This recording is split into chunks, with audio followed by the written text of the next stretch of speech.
Hello बच्चों, good morning. आज हम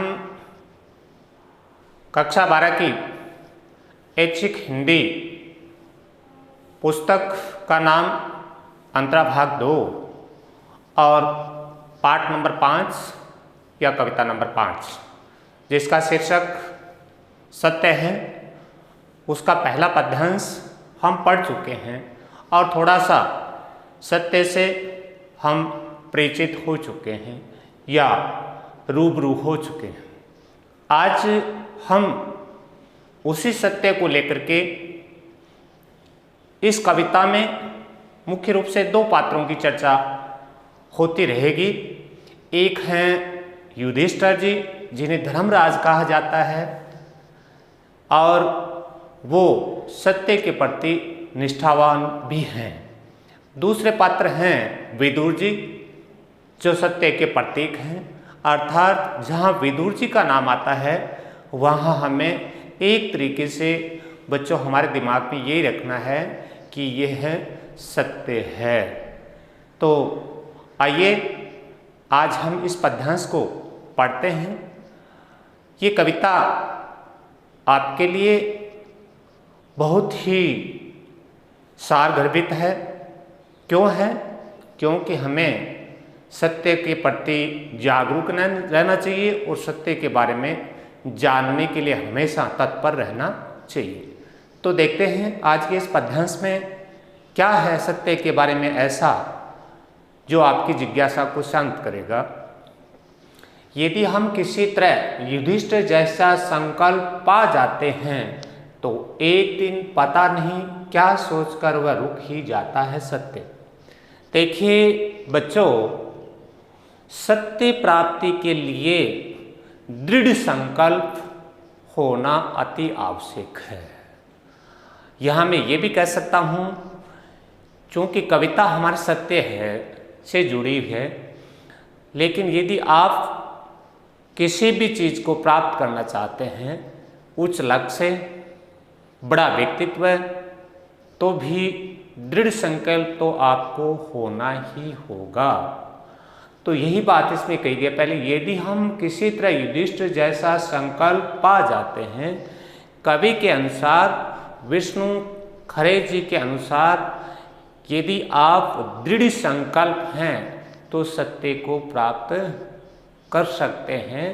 ठीक उसी प्रकार से जिस प्रकार युधिष्ठिर ने ये तय कर लिया था, ये दृढ़ संकल्प कर लिया था कि भरी सभा में जो पांडव का अत्याचार व अन्याय हुआ, इसका सत्य में जानकर रहूँगा। और इसी दृढ़ संकल्प के कारण युधिष्ठिर हैं वो अपने उस लक्ष्य तक, इस पद्यांश में हम देखेंगे, लगभग पहुंचने में सफल हो जाते हैं। और वही बात आगे लिखे, तो एक दिन पता नहीं क्या सोचकर रुक ही जाता है सत्य। यदि हम दृढ़ संकल्प हैं, कृत संकल्प हैं किसी चीज़ को प्राप्त करने के लिए, तो जैसा कि युधिष्ठिर जी ने और सत्य को जानने के लिए विदुर जी का पीछा किया, अनुगमन किया, तो होता क्या है, तो एक दिन पता नहीं, जब युधिष्ठिर लगातार पीछा करते रहे तो विदुर जी की ये समझ में आ गया कि मैं अब बहुत ज़्यादा आगे नहीं जा सकता, बहुत ज़्यादा छिप नहीं सकता और मुझे जो कुछ है वो बताना पड़ेगा या युधिष्ठिर के सामने जाना ही पड़ेगा। तो इसीलिए लिखा है, तो एक दिन, और एक दिन ऐसा होता है कि युधिष्ठिर के सामने, और आगे सत्य लिखा है, तो विदुर जी हैं वो उनके सामने रुक ही जाते हैं। अर्थात सत्य के प्रति निष्ठावान युधिष्ठिर और सत्य के प्रतीक आपके विदुर जी, उन दोनों का आमना सामना हो जाता है।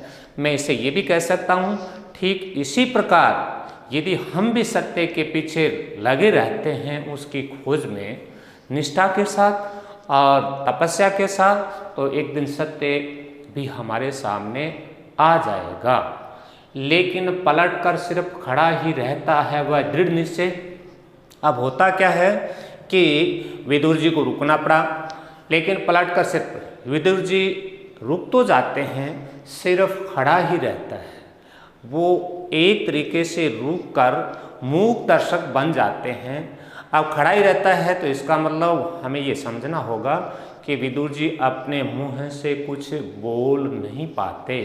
क्यों नहीं बोल पाते? क्योंकि उन्हें इस अपने जो गलती थी, कौन सी, जिसमें उन्होंने सच्चाई का साथ नहीं दिया था, पांडवों के साथ जो अन्याय हो रहा था, उसी के कारण उन्हें अपने गलती का आत्मबोध हो जाता है और उसके परिणाम स्वरूप वो कुछ बोल नहीं पाते, सिर्फ खड़ा ही रहता है वज्र से।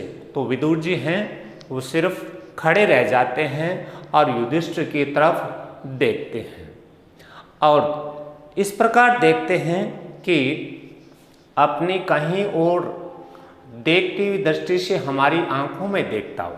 युधिष्ठिर हैं, युधिष्ठिर जी को और विदुर जी इस प्रकार अपनी नज़रों से, अपनी आंखों से देख रहे हैं बच्चों कि ऐसा लग रहा है जैसे वो युधिष्ठिर जी को पहचानने की कोशिश कर रहे हों। अर्थात यही धर्मराज हैं क्या, यही युधिष्ठिर है क्या, ऐसा सोचकर वो उनकी तरफ देखते। आगे लिखा, अपने कहीं और दृष्टि से हमारी आंखों से देखता। और इसके साथ साथ विदुर जी का इतना साहस नहीं है कि वो सीधा युधिष्ठिर का सामना कर सके, सीधा उनकी तरफ देख रहे हैं। तो होता क्या है कि उनकी नज़र दृष्टि है वो कहीं और टिकी हुई है, अपनी नज़र को किसी दूसरी तरफ रखते हुए वो युधिष्ठिर को देख रहे हैं। यहाँ आपको ये समझ में आ जाना चाहिए क्यों हो रहा है ऐसा। ये इसलिए कि सत्य का सामना जब युधिष्ठिर से होता है तो वो अपने सत्य को प्रकट नहीं कर पाते हैं, इसीलिए वो सीधे रूप से युधिष्ठिर की तरफ नहीं देख पा रहे बच्चों। और लगभग ये स्थिति हमारी होती है जब कोई मेहनत करके, कोई निष्ठा के साथ दृढ़ संकल्प होकर यदि सत्य तक पहुंच भी जाता है तो उसे भी ऐसा लगता है कि ये सत्य है या नहीं, इसलिए वो उसकी तरफ ढंग से अपनी नज़रें नहीं टिका सकता। आगे के लिखा है, अंतिम बार देखता सा लगता है वह हमें।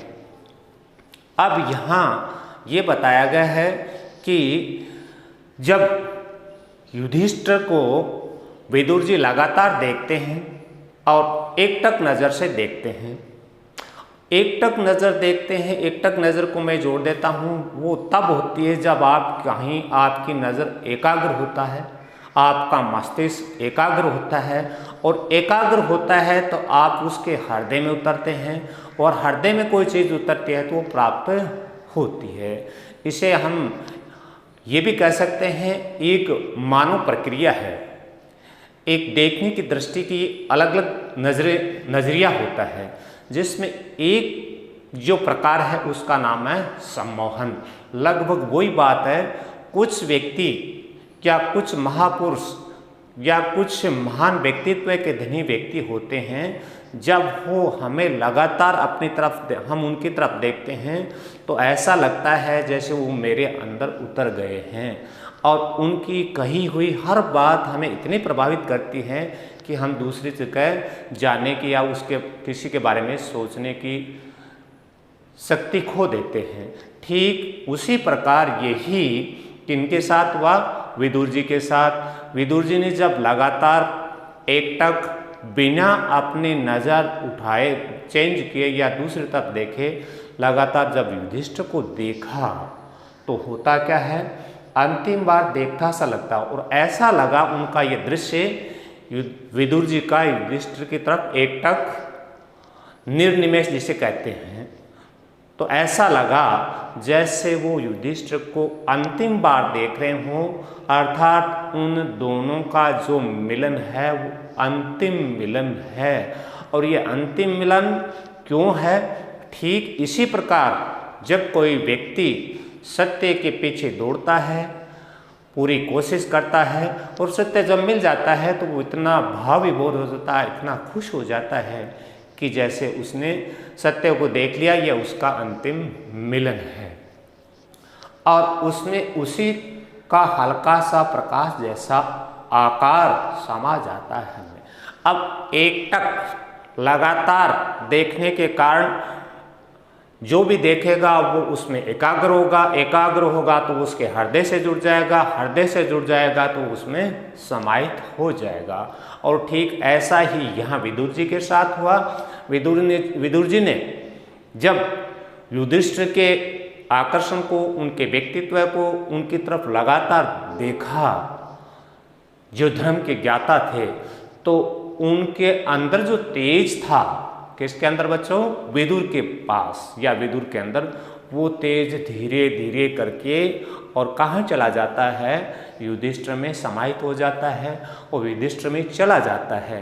कहने का मतलब ये हुआ कि विदुर जी का तेज जैसे ही धीरे धीरे युधिष्ठिर के शरीर में समाहित होता है, वैसे ही धर्मराज युधिष्ठिर हैं और ज़्यादा तेजस्वी हो जाते हैं। और ठीक इसी प्रकार मैं इसको सत्य को जोड़ता हूँ। यदि कोई आदमी, व्यक्ति, इंसान लगातार प्रयास से सत्य तक पहुँच जाता है तो सत्य का उसे अनुभूत हो जाता है, सत्य का उसे एहसास हो जाता है। और जब एहसास हो जाता है तो जिस प्रकार युधिष्ठिर का जो तेज है वो तेजस्वी के रूप में बढ़ गया, ठीक वैसे ही एक व्यक्ति और इंसान का भी शरीर के अंदर सत्य का प्रकाश बढ़ जाता है। एहसास, उसके अंदर जो अंधकार था वो प्रकाश रूपी सत्य में बदल जाता है, समा जाता है हम में। और इस प्रकार ऐसा होता है कि एक अवस्था लगातार देखने के बाद सारा का सारा जो तेज है विदुर जी का, वह पूरा का पूरा युधिष्ठिर में समाहित हो जाता है या समाहार हो जाता है। इस प्रकार इसके बाद इसीलिए लिखा है समा जाता है हमें।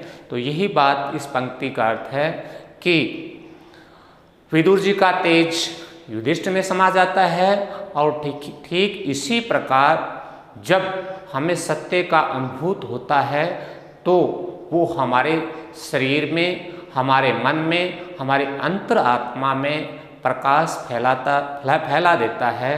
तो हमें फिर उसे ढूंढने की आवश्यकता नहीं है।